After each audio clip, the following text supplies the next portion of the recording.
지금 경기 침체로 갈 거냐라고 물어보신다면 저는 그건 조금 과하지 않나. 이 실업률이 크게 높아지지 않는 한 경기 침체로 이어지는 가능성은 조금 낮지 않나. 타이거 전기차. 네네네네. 야, 최근에 또 엄청 반등을 했더라고요. 맞아요. 중고 전기차 판매량은 상반기보다 하반기에 더 많이 팔렸어요. 하반기는 조금 더 기대해 볼 수 있지 않을까.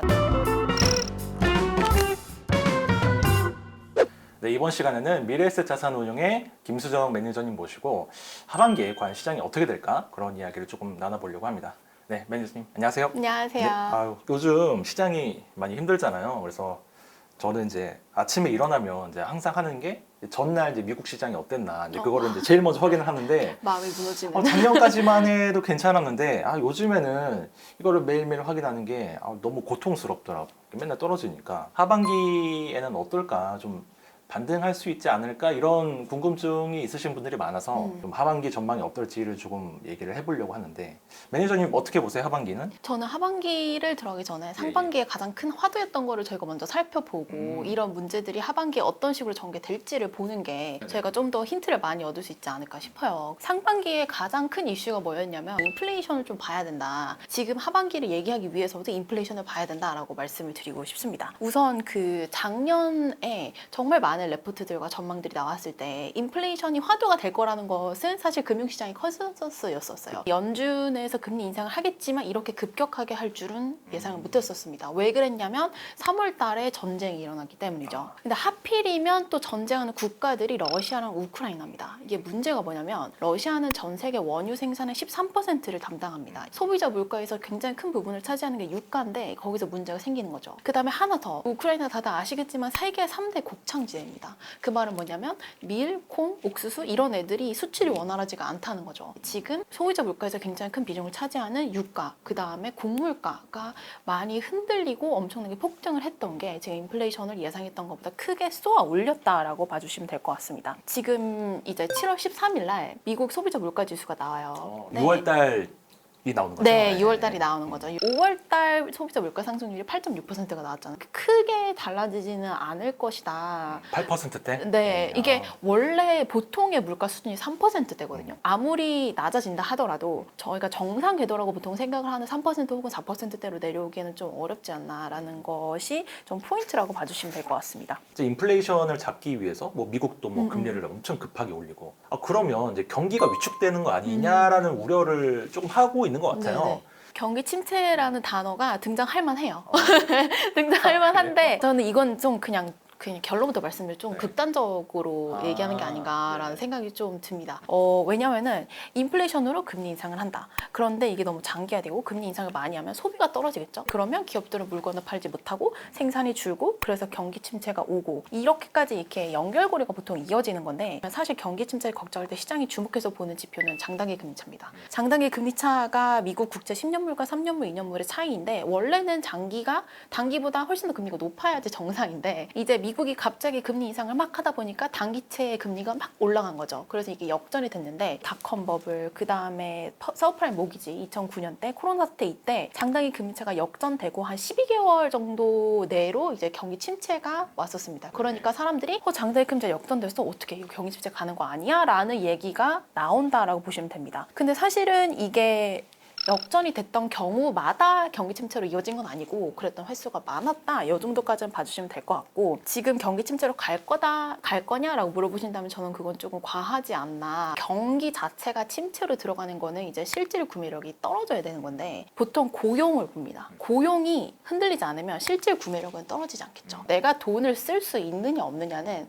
내가 직장을 가지고 있느냐 없느냐, 내가 소득이 있느냐 없느냐로 결정이 된다라고 보거든요. 근데 지금 실질적으로 미국 실업률 같은 경우에는 3.6% 정도밖에 안 되거든요. 근데 완전 고용을 4%대로 봐요. 그러니까 완전 고용된 것보다 더 많이 고용된 상황인 거예요. 이 실업률이 크게 높아지지 않는 한, 고용이 크게 흔들리지 않는 한 실질 구매력은 크게 흔들리지 않을 것이고 실질 구매력까지 이어져서 경기 침체로 이어지는 가능성은 조금 낮지 않나. 왜냐면 이게 어나더 레벨이라고 보시면 돼요. 이게 주가가 떨어지고 뭐 자산 가격이 너무 많이 올라서 떨어지고 이런 것들하고 경제 자체가 완전 위축되고 흔들린다는 거는 사실 소비 자체가 아예 안 되고 고용도 문제가 생기고 여러 가지 측면에서 문제가 생겨야 되는 거기 때문에 아직까지 경기 침체라고 보기에는 조금 어려운 것 같습니다. 네. 그래서 원래 연준이 보는 게 딱 두 개예요. 네. 다른 거 관심도 없고 주가 떨어지든 말든 내 알바 아니고의 스탠스인데 딱 두 개가 소비자 물가랑 그다음에 고용. 그래서 그 두 개를 보는 건데 고용이 괜찮으니 본인들이 이 소비자 물가를 건드는 거죠. 그렇게 보시면 됩니다. 지금 드는 한 가지 의문이 네. 보통 이제 실업률을 계산할 때는 이제 경제활동 인구 대비 지금 이제 실업자가 얼마냐를 보잖아요. 구직을 포기한 사람들은 이제 거기서 제외를 해버리니까 혹시 지금 미국이 그동안에 이제 뭐 고용 지원금이나 뭐 코로나 지원금 이런 거 뿌린 것도 있고 그 돈으로 뭐 저축도 많이 했고 코인으로 돈 번 사람들도 많고 하니 나 일 안 해도 좀 먹고 살만 할 것 같다고 해서 아예 그냥 구직을 포기한 사람들이 늘면서 실업률이 떨어진 게 아닐까라는 생각도 좀 들어서. 그거에 대해서 어떤 걸 말씀드릴 수 있을 거냐면 링크드인 아시죠? 네네. 그거 약간 이제 뭐 구직 활동을 하거나 그쵸, 아니면 명함 예, 뿌리고 맞아 그런 명함 뿌리고 거잖아요. 그다음 네. 스카우트하고 근데 미국 같은 경우에는 링크드인이 굉장히 활발하게 활용되는 걸로 알고 있어요. 근데 링크드인이 마이크로소프트 실적을 보면 나오거든요. 그래서 링크드인의 가입자 수가 얼마나 됐고 뭐 얼마나 사람들이 이용을 하고 있고 그거에 monthly active 유저가 얼마고 이렇게 나오는데 링크드인의 실적이 괜찮았던 걸로 저는 계속 기억을 해요. 네, 분기 단위로 봤을 때 이건 연준에서 실질적으로 발표한 자료인데 뭐 예를 들어서 내가 일을 하고 싶어요. 내가 1이라고 치면 그러면은 본인이 고를 수 있는 직장의 개수는 1.9개예요. 그러니까 두 군데에서 나한테 오라고 하는 좋은 나라네요. 네. 지금 그러니까 수치적으로 네네. 그렇다. 네. 네. 그러면 이제 아까 말씀하셨다시피 이제 미국 연준에서 중요하게 신경 쓰는 두 가지 지표가 이제 하나는 실업률이고 이제 네. 하나는 인플레이션, 인플레이션. 소비자 물가지수. 네. 그러면은 실업률은 뭐 잘 나오고 있다고 하시니까. 네네. 그러면 이제 소비자 물가지수가 이제 어느 정도 잡힐 수 있느냐 이게 좀 관건일 것 같은데 그럼요. 좀 어떻게 보세요? 이게 좀 인플레이션이 잡힐 수 있을 것 같으세요? 이거는 제가 뭐 이렇게 될 겁니다라고 네. 말씀드리기 어려울 것 같은 게 네네. 지금 인플레이션은 언제랑 되게 닮아 있냐면 오일 쇼크 때랑 되게 닮아 있어요. 그때 오일 쇼크 당시에 오펙이 석유 수출 금지 해제랑 볼코 긴축이 같이 일어났어요. 1973년도에 사우디아라비아를 주축으로 한 오펙이 10월 17일 날 제가 이거 날짜까지 찾아봤어요. 궁금해가지고 석유 금수 조치를 발표를 했어요. 근데 1974년 3월 18일 날 사우디아라비아 석유 장관이 유가 동결과 석유 수출 금지 해제를 발표한 거예요. 그러니까 사실은 이 기간이 1년도 안 갔어요. 이게 1차 오일 쇼크였고 그 다음에 인플레이션이 살짝 내려옵니다. 근데 내려오다가 2차 오일 쇼크가 터지죠. 근데 그 이유는 1978년도에 이란 혁명이 일어납니다. 인플레이션이 올라가니까 볼커 입장에서는 야 금리 인상에 이렇게 돼서 긴축을 막 했던 거죠. 지금하고 좀 비슷하지 않나요? 그렇죠. 러시아에서 전쟁이 일어나서 원유 공급에 문제가 생겨서 소비자 물가지수가 올라가니까 이제 연준에서 야 금리 인상해 이렇게 나오는 거랑 굉장히 비슷한데 그럼 그때 당시에 어떤 식으로 해결이 됐는지를 한번 보면 1979년 4월부터 이란 혁명이 좀 잦아들었습니다. 좀 이제 괜찮아진 거죠. 그럼 지금 상황으로 치환해주면 전쟁이 이제 끝나는 조짐이 보여야 되는 거예요. 예. 그리고 그때 당시에 이제 나이지리아, 멕시코, 베네수엘라가 생산량을 늘렸고 공급량을 늘려버린 거죠. 근데 지금 상황에서는 사우디아라비아가 나서서 자기네들의 공급을 증량하겠다라고 나서야 돼요. 지금은 사실 지정학적 그런 거를 예상을 못하는 상황이라 인플레이션이 해결이 돼야 이제 금리 인상 문제도 해결이 되고 결국엔 경기 침체 얘기도 들어갈 텐데 공급단의 문제가 계속 있는 한은 계속 이렇게 지지부진하지 않을까. 그래서 아예 장기적으로 보시던가 왜냐면 사실 오일 쇼크 같은 게 뭐 10년, 뭐 20년 이렇게 가지 않거든요. 1, 2년도 못 갔어요. 1년도 못 갔었고 이란 혁명도 그랬었고 그렇기 때문에 장기적으로 보시는 걸 추천드리고 그러면은 하반기에 뭐 여러 가지 지금 변수가 있어서 좀 예측하기 어렵긴 하겠지만 미국 증시는 반등할 수 있을까? 극적 반전은 앞에서 말씀드린 것처럼 아무도 모르고 그럼에도 불구하고 지금이 뭔가 저가 매수의 타이밍이다라고 느끼신다면 지금 당장 뭔가 저희가 생각할 수 있는 거는 인플레이션을 전가할 수 있는 기업들인 것 같아요. 아무래도 인플레이션을 전가할 수 있는 기업들이라고 하면은 보통은 소비재, 필수 소비재 그 다음에 저희가 아무리 가격이 오른다고 해도 절대 안 쓸 수 없는 것들 있잖아요. 근데 생각보다 마이크로소프트 안 쓰실 수 있으세요? 없을 것 같아요. 그죠? 왜냐면 지금 저희 그러니까- 그 사무실에 기본 오피스 프로그램도 다 이제 네네. 깔려 있으니까. 근데 그거 업데이트 계속 해야 되고 계속 구독료 나가고 뭐 제가 내는 건 아니지만. 어쨌든 간에 뭐 네. 그런 것들이 있죠. 필수 소비재라고 말씀을 드리면 다들 휴지 이런 거 많이 생각하세요. 그때의 필수 소비자와 지금의 필수 소비자는 저는 솔직히 좀 다른 것 같아요. 그렇죠. 네. 저희가 이미 뭐 아이폰 없이 살 수 없고 그렇죠. 네. 아이폰도 그럼 필수 소비재인가요? 근데 계속 네. 바꾸진 않겠죠. 아. 그게 좀 문제긴 하죠. 그러니까 뭐 2년에 한 번 바꿀 거야, 네, 3년에 한 번 3년 바꾸고. 바꾼다. 네. 그다음에 마이크로소프트 소프트웨어도 저희가 쓸 수밖에 없는 거고. 그래서 이런 그 소프트웨어 기업들 중에서도 가격 결정력이 있는 기업들이 있고, 그 다음에 필수 소비재 기업들 중에서도 가격 결정력이 있는 기업들이 있고, 그 다음에 배당을 정말 꾸준히 준 기업들이 있고. 그래서 요 세 가지를 좀 생각해 보시면 좋을 것 같습니다.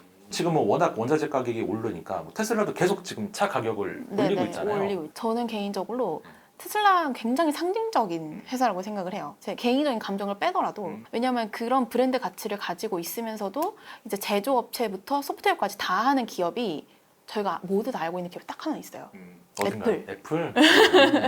그래서 저는 개인적으로 비슷하다고 보기는 어려운데 그 혁명성이 가지는 상징성은 굉장히 비슷하다고 생각을 하고 굉장히 유명한 사람인데 블랙락의 레리 핑크라는 테슬라 주가가 본격적으로 오르기 전에 레리 핑크가 2018년도부터 ESG 환경을 밀기 시작했거든요. 그래서 결국에는 환경을 주도하는 기업들이 돈을 벌 거고 얘네 주가가 좋을 거다. 그분도 그 지금은 시장이 너무 어지러워서 잘 모르겠지만 이렇게 한 번씩 겪고 나면 사람들이 대체 에너지를 더 찾을 거고 신재생 에너지를 찾게 될 거고 결국에는 그 대전환의 속도가 오히려 붙을 것이다 라고 얘기를 했었고 결국에는 그거의 가장 상징적인 게 전기차인 거고 대전환의 시기에는 저는 오히려 불을 지피면 지폈지. 근데 이제 주가의 향방은 매크로적인 이슈들이 조금 이제 해소가 되면 이제 그런 것들이 나타나지 않을까라고 생각을 합니다. 중국 네. 전기차 얘기를 조금 더 해봤으면 좋겠는데 작년에 또 우리 국내 투자자분들이 많이 사셨던 것 중에 하나가 또 이제 미래에셋에서 오셨으니까 네네. 타이거 전기차. 네네네네. 근데 한동안 좀 힘들었다가 최근에 또 엄청 반등을 맞아, 했더라고요. 맞아요. 그래서 이제 최근에 좀 이렇게 반등한 이유가 뭔지 그리고 뭐 앞으로 좀 계속 사도 되는 건지 이게 좀 궁금한데 좀 어떻게 보세요? 2018년부터 지금까지 테슬라, BYD, 엘버말, CATL이 가장 대표적인 종목들인데 얘네들의 평균 상승률이 600%가 넘었다.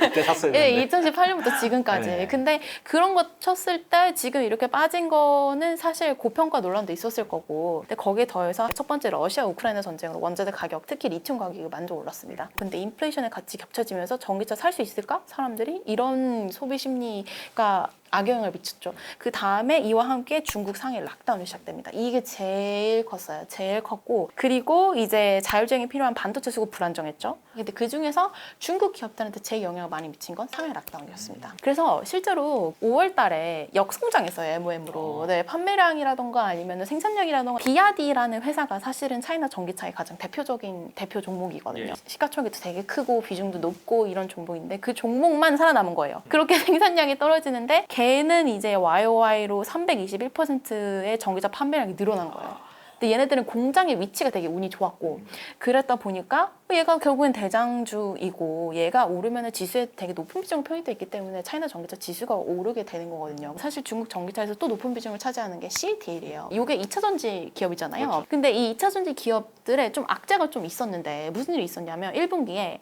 안 그래도 공장 막 셧다운하고 상하이뿐만 아니라 지린시, 뭐 선전시 이런 애들이 이제 CATL 공장들이 많이 위치해 있는 곳들인데 걔네들이 락다운을 진짜 제일 먼저 했거든요. 두 번째는 뭐냐면 중국에 그 비아디 말고 이제 좀 저희가 신생업체라고 보통 칭하는 리오토, 뭐 니오 이런 애들이 원래 CATL한테 이제 샀는데 2차 전지를 너무 독점 형태다 보니까 이 기업들이 우리 너무 독점 형태니까 얘네한테만 받지 말고 다른 회사한테도 받아보자. 다변화를 하자. 이래가지고 선와다라는 회사한테 받아보자. 지금은 좀 반등을 하고 있는 상황인데 어떻게 반등을 했냐? 숫자로 딱 보여줬습니다. 1등 계속. 점유율로? 네, 점유율 계속 네네. 1등이고 탑재량도 계속 1등이고 점유율도 2위 대비해가지고 2배 정도 차이가 나요. 공장 이 폐쇄만 살짝 풀리면 우리는 다 다시 정상화될 수 있다라는 여력을 보여주고 있고 이제 반등이 좀 불을 지폈다라고 보시면 되는데 5월 비아디 전기차 판매량은 전년비 대비해서 257% 늘어났습니다. 5월에도 늘고. 네, 그러니까 전년비 대비해서 계속 200%에서 300% 정도가 늘어나는 거예요, 전기차 판매량이. 그리고 전월비 대비해서도 9%가 늘은 거죠. 그러니까 중국 공장들이 사실은 4월 말부터 좀 정상화가 됐고 5월 달 이제 다 풀겠다라고 얘기를 했기 때문에 중국에서 이제 그런 것들이 다 반영이 되면서 많이 이제 상승 가도를 그리고 있다. 한 가지 좀 더 추가적으로 말씀드리자면 저희가 하반기를 앞두고 있는 시점이잖아요. 근데 원래 5년 동안 평균적으로 중국 전기차 판매량은 상반기보다 하반기에 더 많이 팔렸어요. 네. 그래서 왜 그러냐면 그때 이제 소비가 늘어나기도 하고 그리고 이제 보조금 지급이나 이런 것들이 연말에 사람들이 많이 생각이 나고 원래 자동차 소비가 연말에 좀 몰려있기도 하고요. 그래서 상반기에 데이터가 이렇게 나왔으면 하반기를 조금 더 기대해 볼 수 있지 않을까라는 게 이제 좀 많은 전문가분들의 의견이라고 봐주시면 될 것 같고 2022년 중국 보조금이 끝나는 거에 대해서 굉장히 많이들 물어보세요. 근데 이거에 대해서 제가 답변을 드릴 때 2018년이 끝이다라고 얘기했다가 2020년까지 늘렸었고 2020년이 끝이다라고 하고 2년 또 늘렸었거든요. 지금 상황에서 어떻게 될지는 모르겠습니다만 중국의 중앙정부가 우리 이거 보조금 지급 안 할래라고 하더라도 지방 정부들이 조금 나서서 하려고 하는 모습들이 포착이 되고 있어가지고 조금 함께 지켜보시면 좋을 것 같습니다. 비메르 반도체는 홀로 부가가치 차지하는 비중이 30%예요. 미국이 차지하는 비중이 67%입니다. 총 4번의 테크토닉 시프트가 있었대요. 지금 어디에 있냐면 4번째와 3번째 그 사이 어딘가에 있다. 지금은 다운 사이클에 진입을 했고 습슬이라든지 한 배보단 2배가 위험하고 2배보단 3배가 훨씬 위험해요. 분산을 해야 된다.